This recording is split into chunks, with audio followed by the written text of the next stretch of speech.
Apa alat? Alat dilalat.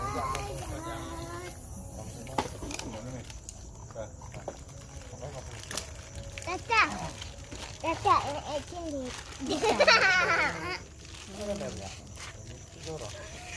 Ya, Mama tuh baru Mama ya itu sebentar. Sebentar kita pergi. Betul. Bukan ada yang kadang macam lihat. Lihat kadang.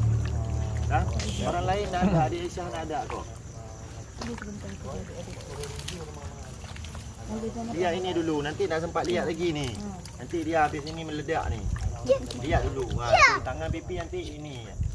Panas. Tu di bawah kan dah ada apinya.